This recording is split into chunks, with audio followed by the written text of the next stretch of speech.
Hello guys and gals, and welcome to another episode of Unique Items! Today we're going to say an item which could totally be made fun of, called the Messerschmitt Reaver. The Messerschmitt's Reaver. The Messerschmitt's Reaver is a giant two-handed axe. It is a champion axe, in fact. And it has a very beautiful graphic. I mean, let's all take just a minute here, just to stare at the gloriousness that is the shininess and amazingness of this beautiful, beautiful axe. I mean, you know what? Let's even go to the character select menu, because why not? It's just such a shiny... Look at that. Oh my god, look at how shiny that is. It's blinding. Can't even see the axe. The light is just mesmerizing off of it.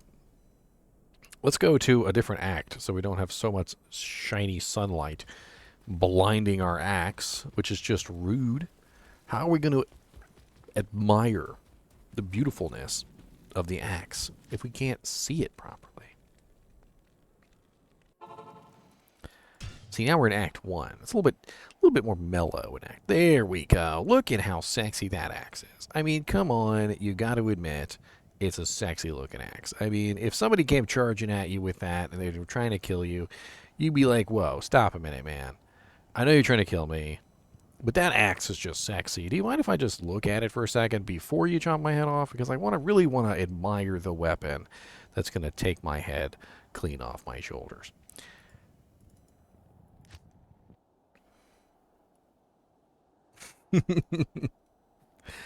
So let's take a look at this weapon together, and we'll get an idea of what it could be used for, and maybe what it's not so great for. So right off the bat, you'll notice that Messerschmitt's Reaver is a champion axe, which is a hell difficulty item, an elite base item. And it has a pretty decent amount of damage of 177 to 514, which is a pretty large variance on the damage. And if we were to add those together, we could find what our average damage is. So we're probably looking at something like, what is it? 177 plus 514. It's 514, right? Yeah, 514 is 691 divided by 2. So we're looking at an average damage of about 345.5, which isn't too bad. And we also have a pretty high requirements on this of 59 dex and 167 strength. Although 167 strength isn't too bad for a character who is probably going to be using two-handed weapons. I think that's probably well within a two-handed weapon user's strength limits. On top of that, it's level 70, which does posture this at more of an endgame level item. So we are looking at an item that is basically an endgame piece of equipment. It does have a very nice 200% enhanced damage on it, and that is static, so it is always 200% enhanced. On top of that, it also has a enhanced damage based on character level. So we are looking at 247% enhanced maximum damage based on character level at level 99, and it's 2.5 per character level. So you can't use this until level 70. So you're looking at 70 times 2.5 is your minimum, like your bare minimum for this particular item. Now that does mean that as you put this on, or as you level up, the variance in the min and the max damage is going to increase, not decrease. So at level 70, it's going to be much lower than it is at, for instance, like level 99, which is what my character is. We also have a 100% bonus to attack rating, which is static, which is a really nice little bonus, and it's going to increase your attack rating really nicely. However, one of the issues with plus percentages is that they don't work really very good unless you have a large amount to enhance. So if you don't have things like Raven Frost on, which give 250, or you don't have like attack rating charms, or another attack rating ring, or attack rating from other sources, that 100% isn't really going to do very much. 100% of 1 is just 2. 100% of 100 is just 200. Whereas if you have a relatively high amount of attack rating, that 100% bonus can be a lot. It's one of the reasons why I tend to prefer flat numbers on equipment as opposed to bonus attack rating, because bonus attack rating percentages tend to be far less useful in my book than flat numbers. Because in general, as melee characters, you tend to have a rather large number of percents. So like, for instance, if I'm running Mastery, like Axe Mastery, I would get a 216% attack rating bonus from just the Mastery itself. And then from my skills, I would be getting like another 490% attack rating. I know I'm in the way, but it does say 490% attack rating. So you're looking at a pretty healthy percentage bonus right there, but you need the flat numbers to really take advantage of all that percentage. So if you were going to use this item, I would definitely recommend building some high amounts of attack rating equipment to help out with that. We also have a fire damage bonus of 20 to 240. Now, for a low-level character, 240 fire damage could be pretty amazing, but for a high-level character, somebody who's level 70, who's probably rolling through hell difficulty, and given the fact that there's tons of fire immunes, that 240 fire damage isn't really a whole lot. It could potentially help you bypass a, like a physical immune or something at some point, but it's difficult. It's difficult for that really to be super useful. We also have 15 to all attributes, which is actually really nice, believe it or not. A lot of people really underestimate all attribute items, and all attribute items are extremely powerful. We're talking about 15% off weapon ED from the strength. We're talking about extra, obviously, strength so we can put on other pieces of equipment. We're talking about block chance, which we don't have because it's a two-handed weapon. Defense, we're talking about 15 is attack rating as well. So we are getting I think it's 5 per point of dexterity. So we're talking about 5, 10, 15, 5, 10, 15, 20, 25. So what? My quick math is always awful. I'm probably going to mess this up. So we're talking about 75 attack rating.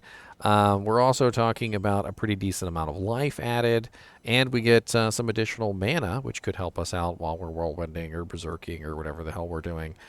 So it's just very nice to have plus 15 to all attributes, just in general. All in all, basically what we're looking at is just a big hulking weapon that does tons of damage and happens to give us some minor other benefits. I really wish this had something else on it to make it stand out, like open wounds or crushing blow or deadly strike. But as it is, it really kind of is just a very simple weapon. Even ITD, even ignores target's defense, would be a nice addition to this. And, it's interesting because this weapon really reminds me a lot of a weapon that I recently just did a video on called the Eaglehorn Crusader's Bow.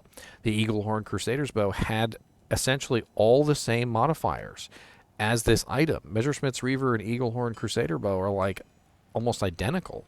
It has the enhanced maximum damage. It also has the bonus to attack rating, and it had ITD on it, which this one is lacking. But one of the things that I did test out with the Eaglehorn Crusader's Bow was the enhanced maximum damage. I was curious whether the 247% enhanced maximum damage would affect things like max damage charms or maybe even a max damage jewel when inserted into the weapon. And unfortunately, through my testing, what I came up with was no. The enhanced maximum damage on the item will not affect any other maximum damage bonus equipment that you may have on, which is rather disappointing. I actually kind of really hoped that it did because it might have actually created a situation where you might want to utilize this particular item. Now, this weapon can also come in the ethereal form, and this is the Messerschmitt's Reaver Champion Axe Ethereal. It's 264 to 771 damage, which is a lot higher. And we have 49 dex, 157 strength, and level 70. Now, the problem, of course, with this is that nobody can utilize this unless they put a Zod root in it, which means that level 70 requirement is meaningless because it's going to change when we throw the Zod root in it. If you guys have always, known that when you put a rune in, it goes up to the level of the rune. Well, the level of a Zod rune is 69, and the level of the item is 70, so theoretically, the item should not increase. However, it will. And that's one of the reasons why I do this on camera for you guys, so that you guys can see what the level goes to when you put the Zod rune in it. So we're going to go from level 70... Oh, wow, to level 70. Okay, it didn't increase. Well, egg on my face. It's always increased before. That's rather interesting. So it does stay at level 7. This is the first item I think I've put a Zod root into that didn't increase in level to some crazy amount.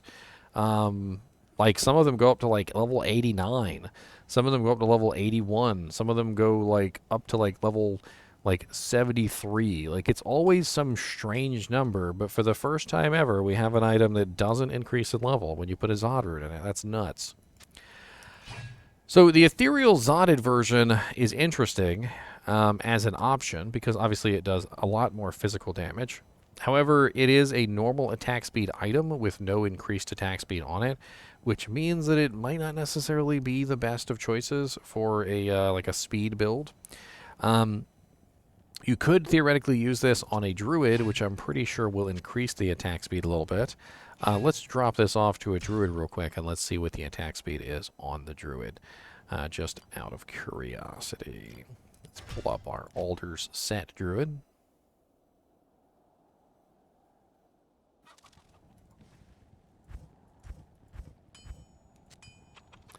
So we're looking at very fast attack speed on the druid.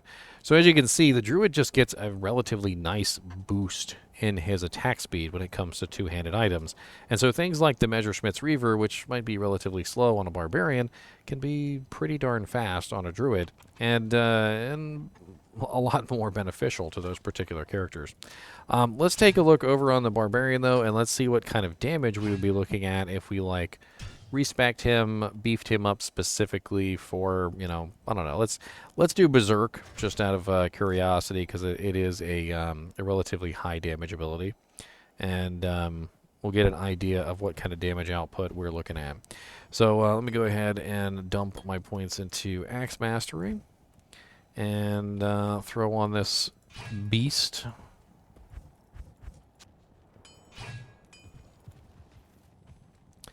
And then throw on our Berserk ability. So we're looking at 3,316 to 9,868 damage with a Berserk hit.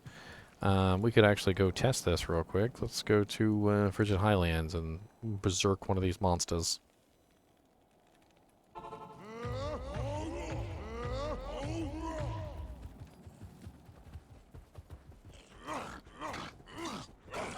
Not bad.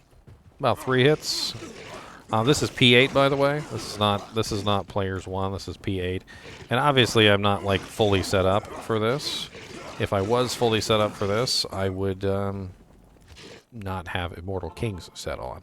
I'm running basically full IK set with some Raven Frosts and a Mara's.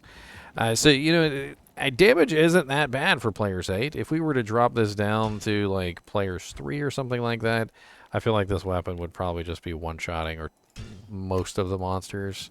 Let's go to River of Flame real quick and players 3.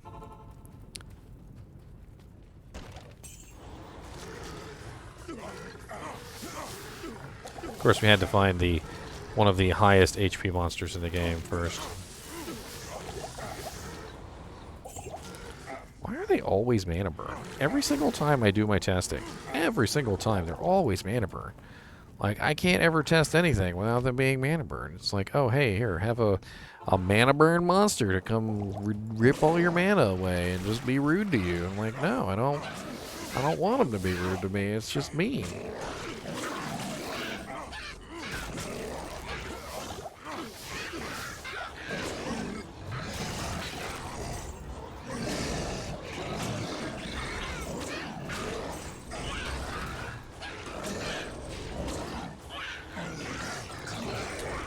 I'm going to be honest with you, the damage on this weapon is not bad. The lack of any kind of crushing blow, open wounds, or deadly strike is a little bit of a downside. But if you were to utilize this on, say, a Fury Druid, which is a lot faster, or you were to utilize this with the correct equipment, like a Fortitude, you know, like Gore Riders, maybe like some IAS gauntlets, various pieces of equipment, like maybe a High Lords instead of a Mara's. I could see this weapon actually probably performing pretty well, even in like P8 content, especially with how quickly I was able to kill the monsters with Berserk. Granted, you're not going to be doing like super duper duper amazing damage, like quick kill time, so to speak. But I could easily see bumping that up quite a large amount with a decent amount of like max damage AR charms, off-weapon ED from Fortitude, maybe even a very nice helmet that has some enhanced damage on it. Not exactly sure what you would use, but you could use anything from like Andorials with increased attack speed to all sorts of other choices. An F-Zodded Messerschmitt's Reaver definitely seems like a viable endgame weapon. Is it better than perhaps other choices that you could go with? Maybe not, but it's interesting. It's definitely an interesting weapon, and it seems like it may even combat against one of the other really nice axes, the Hellslayer Decapitator axe. It looks like the Hellslayer Decapitator axe and the Messerschmitt's Reaver are kind of like close cousins in the war for the best like elite axe that you could ever possibly put on. In fact, it looks like an article on this particular page I was looking up the stats on says that Messerschmitt's Reaver giving a very large bonus to maximum damage that grows with levels. However, Messerschmitt's Reaver can be seen as a safer weapon for several reasons. It's higher minimum damage, it's less dependent on added fire damage, and it also is slightly faster. So apparently it does actually get compared to the Hellslayer Decapitator axe on a regular basis. Go figure. Let's take a look and see where we could potentially find this, though, if we wanted to get our hands on it over on Silo's Pen. We're going to look up the drop chance probabilities on this. Now, because this is an endgame level item, we're going to treat it that way as far as Magic Find is concerned. And we're going to say probably about like 400% Magic Find. If you're hunting for this, you're probably an endgame level character, because at level 70, when you actually can put it on, you know, that's what we're looking at. So let's grab the Messerschmitt Reaver. All difficulties, because I'm pretty sure it's hell only. And a very short list. So we're looking at Diablo in hell, Baezil in hell, and Neelathak in hell. Not really a lot of good choices. And of course, the Defilers in the Worldstone Keep and the Halls of Pain always have to drop these. Chance to drop them, but just really awful chances. But it's been interesting that they're capable of dropping pretty much everything. Super uniques, we've got Frozenstein. Pindleskin can drop it at 1 in 10,000. 10,173. Thrash Socket can also drop it at 1 in 10,224. Doc Farron, 1 in 13,000. And then everything else after that is like just terrible. 1 in 50,000, 1 in 100,000. I mean, Shank could potentially drop it, but like at a 1 in 110,694 chance. So pretty god-awful. It looks like your best bet probably is Pindleskin at 1 in 10,173. It definitely seems like one of the best options there. Beefing up your Magic Find even a little bit probably won't have much effect on that. Let's double check just to be sure. Yeah, I mean, even adding just another 100% only brings Pindle down to 1 in 9,676. So, all in all, there's really not a lot more to say about this item. It is a rather generic axe. And what I mean by that is that it doesn't have anything special on it. Like, other than the fact that it does massive amounts of damage, you know, there's nothing super special about it that would make you say, oh, I'm going to choose this over anything else. There's no proc effects. There's no, like, amp damage or decrepify. There's no ITD, no ignore target's defense. There's no, like, massive bonus to attack rating, raw numbers. There's no open wounds. There's no deadly strike. There's no crushing blow. In fact, the only thing special this axe even has on it, I think, quite honestly, is the 15 to all attributes, which isn't even really that amazing. It's just raw damage. That's really all this axe is, and it does fulfill that purpose. If that's what you're looking for, if you just want like massive amounts of damage, it does seem like Messerschmitt's Reaver might be a good choice for an axe barbarian. Maybe you decided at some point when you were leveling up your barbarian, you're like, I'm going to be an axe barbarian, and I'm going to use two-handed axes. Well, this might be the axe that you want to get your hands on until maybe you make some sort of like godlike rune word axe or something to replace it. But, you know, good luck finding it because it does seem relatively rare. Anyway, as always, I do appreciate you guys and gals watching my videos, especially when it is about a sexy axe like the Messerschmitt's Reaver. And I hope you enjoyed staring at the sexy axe. And if somebody comes to kill you with that sexy axe, make sure you stop them so you can admire the beauty of the sexy axe known as Messerschmitt's Reaver. And as always, keep watching.